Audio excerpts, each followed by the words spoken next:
Good morning, it's Rian Kutsia speaking, Fortis Proactive Defense Solutions. And today I'm talking to Andre van Aarde. And Andre is, interestingly enough, we were just having a joke about that. What did I say, Andre? You're an English speaking, Afrikaans sounding guy. Yeah, So, an absolute and you, imposter. and Andre is also on the loan operator course. Andre, good morning and welcome. Morning, Rian. Thanks for the time. It's actually great to get the opportunity. I really appreciate that you join us. I always look forward to these chats. Just before we start, what year are you now on the loan operator course? I am in the second year. Okay, Unfortunately, due to some other commitments, I've actually missed a few key modules this year. So I'll be coming back again next year to redo my second year. okay. So, I see so I get a but you redo. see the mindset there. I'll be coming back instead Absolutely. of just leaving it. I like that.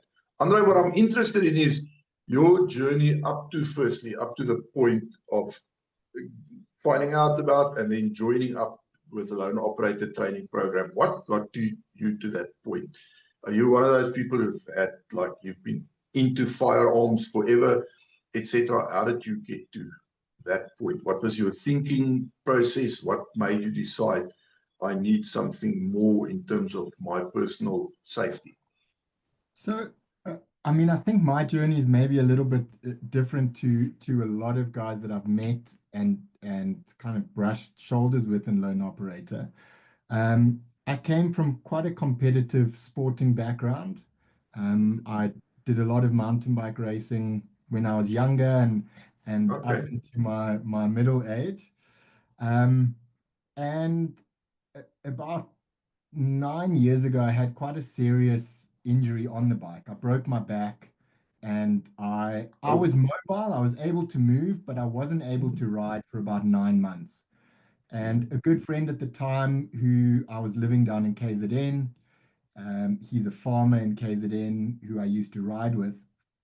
He said to me, look, you should consider taking up sports shooting. It's much lower impact than mountain biking, and it will give you a keen focus, something to focus your energy and attention on. You know, when you have a firearm in your hand, you have to be 100% present and in the moment. And I I came from a background where I had no exposure to guns or firearms of any type growing up, and it was completely new to me. So at the time living in KZN, it was a little bit tricky. It wasn't something that I got into immediately, but about a year and a half after that, I moved up to Johannesburg, and literally a block away from where I was living was a gun shop. It was the first big gun shop I ever got the opportunity to walk into. They had a very large indoor shooting range, and it just seemed like it was meant to be. You know, I could walk from home across the road to the gun shop. how Had easy is access to that? an indoor shooting range. So for a new shooter who had, no proficiency yet, no competency, and of course no firearm license, I was able to put a lot of time into the weapon system leading up to getting the license. And that was really where I started. So my idea was not for home defense, not for anything other than sports shooting. My mind was set on, okay, I want to be a practical sports shooter. And I, I would say within the first 20 rounds I fired on a handgun, I decided in the range that day that this amount of responsibility is foolish to have if you're not going to take it seriously. You know, regardless of how you're using a weapon, ultimately it is a weapon and you need to respect it and take it seriously. And that day in the shooting range, I said to myself, if I am not learning how to use this and having it on my possession at all times, it's wasted. You know, the same way as people will say, well, it's uncomfortable to conceal carry my firearm. I'm going to leave it in the safe, or I'm going to, it makes it completely pointless. So, literally, day one for me actually using a firearm, my intention shifted completely from doing practical sports shooting and went to the self-defense route and wanting to further myself as much as I could. And it took a Okay. little while before I came across Lone Operator, but I was fortunate enough because of being so close to the shooting range to be able to get quite a lot of time behind the weapon system. I got completely sunk into firearms. You know, it was a handgun, and then it was a rifle, and then it was a shotgun, and I've slowly added to the collection. But my goal since pretty much since the first magazine that I fired has been to spend as much time as I can learning, improving myself, and just being competent behind whatever weapon it is that I have, because it is a serious responsibility Yep. to have access to that thing. And I think you're letting yourself and others down if you are not taking that responsibility seriously. I was just saying in a previous interview that we as responsible firearm owners tend to see ourselves as the good guys in this equation. And we are, whatever we do, we are judged by laws that are in place. And it's part of this responsibility that you talk about now to ensure that you know and understand this and have a very good working knowledge of the applicable laws in order to help you stay out of trouble, because it's very easy to get in trouble when it comes to a firearm. Um, so it's definitely a mindset and something that you should never take lightly. Yeah, and I mean, I think that's actually what has probably been the most beneficial thing for me with loan operators. There's a lot of training companies who provide courses and training, but from my experience, what you guys do differently is one, the community is extremely strong and close knit. So Yes. coming from cycling, it's a small community, everybody knows each other. It's great, and you guys have certainly attracted the same types of people. And what that does is it fast tracks your learning through other people's experiences. You know, so you talk about legal implications and things, and there's only so much you can read and digest. But when you're sitting around a shooting range and you're talking to people that have had real life experiences, you know, the law Mm. might say one thing, but someone's experience around an incident or, you know, an accident, it, it interprets it in a different way. And that's been hugely valuable to me through Lone Operator. You know, right in the beginning, we ran through a lot of the legal processes and implications. But hearing firsthand from people who have experienced those things is almost more valuable than reading it on a piece of paper. Well, I mean, not almost, it is.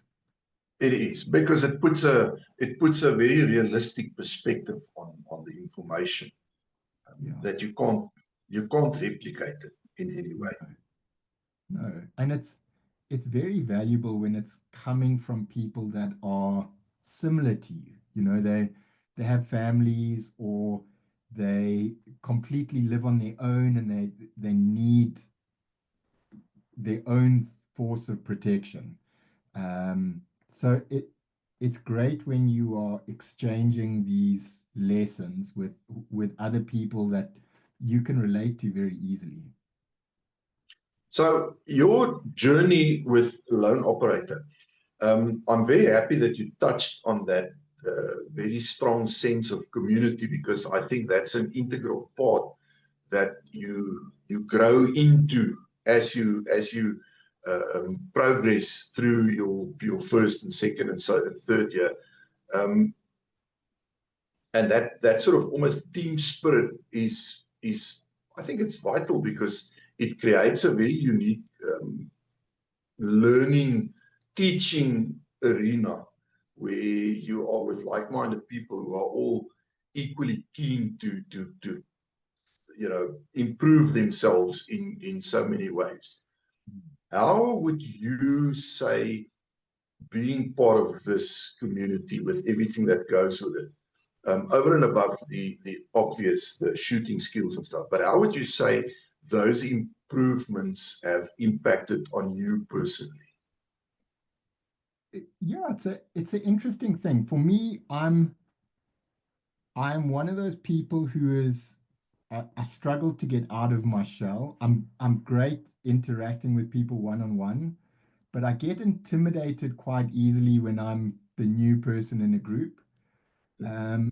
So I was definitely intimidated the first time I drove into the range at Lone Operator, but very quickly, and it came from the top down, which was interesting, is the most welcoming people on day one were the people that had been there for the longest amount of time.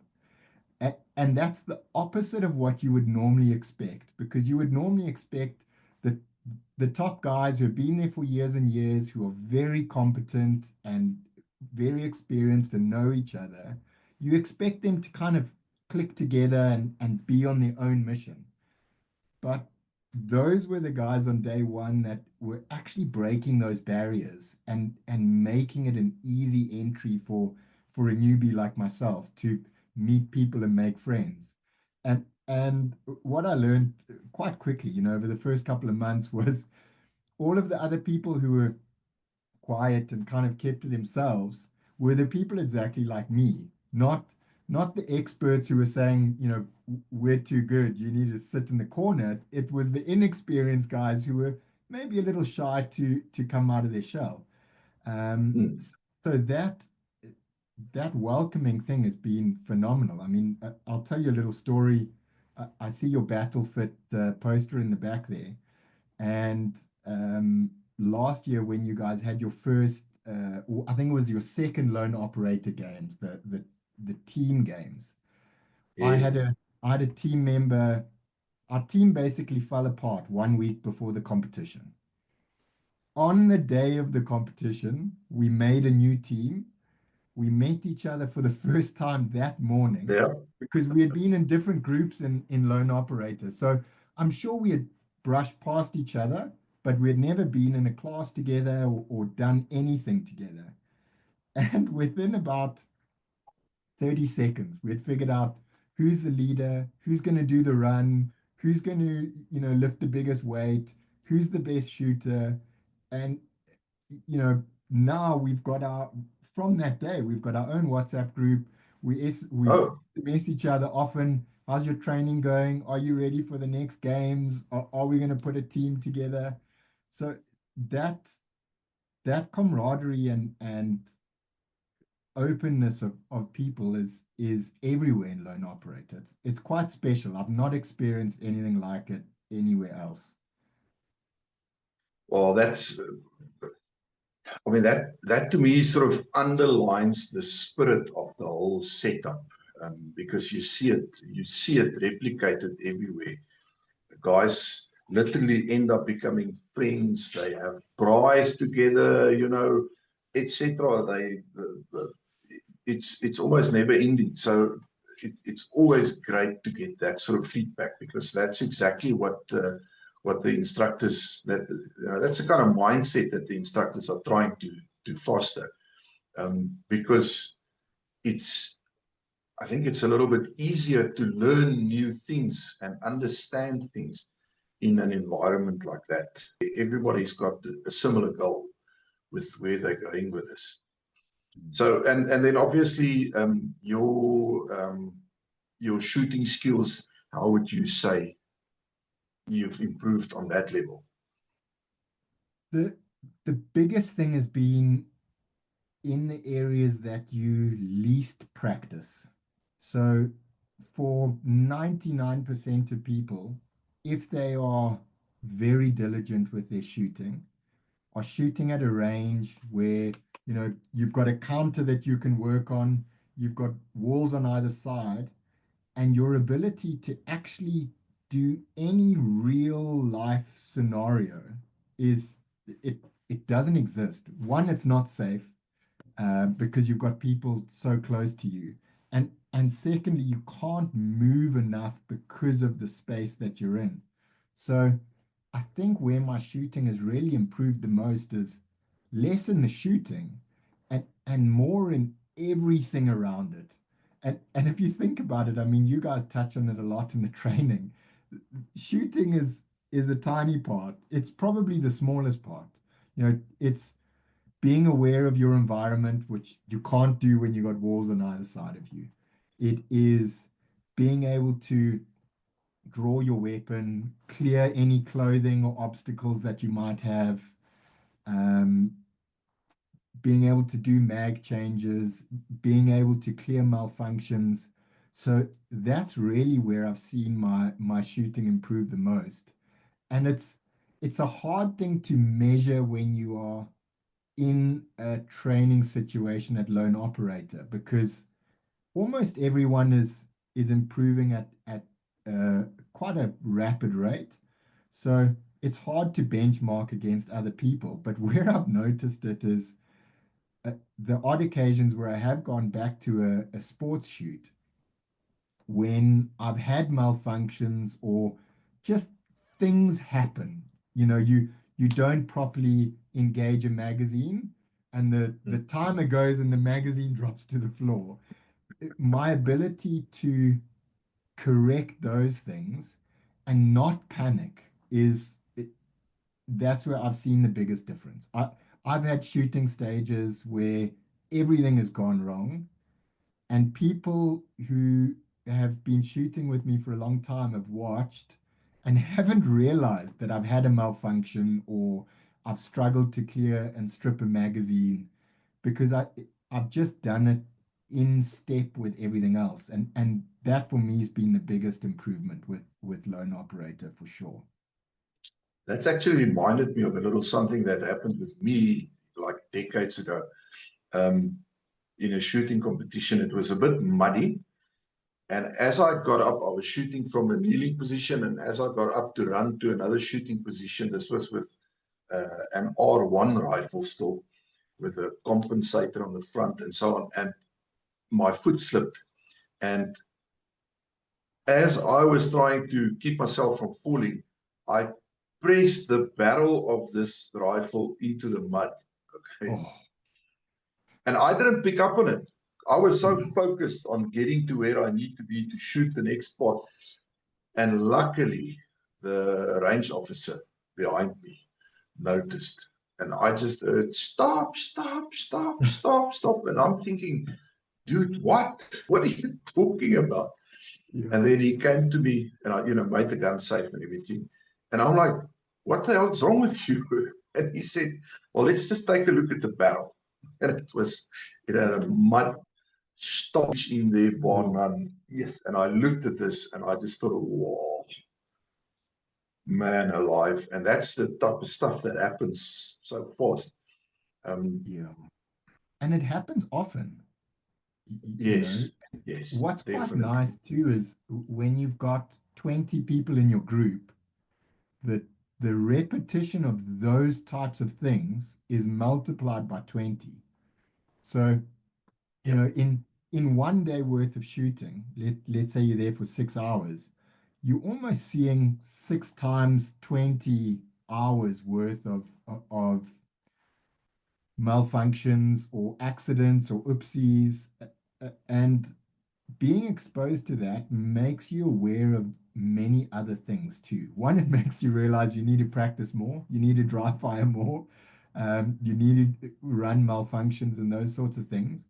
But also, it makes you aware of the things like an accidental discharge does happen. It's not a myth.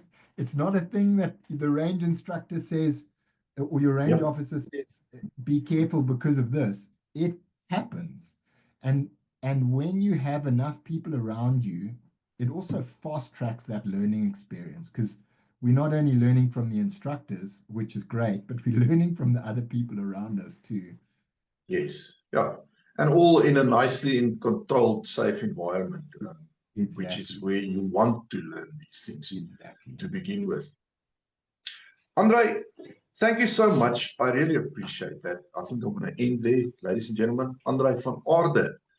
And if you like this video, do that thing, click the like button and subscribe to the channel, help us grow it, and click on that bell icon so that you get notifications of all our new videos. And if you are interested in any of the loan operator courses, there's a whole bouquet of them available.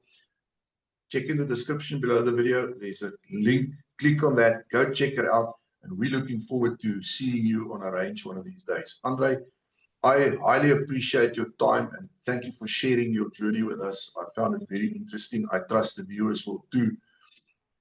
Enjoy the rest of your day. We'll talk soon. Thanks, Rian.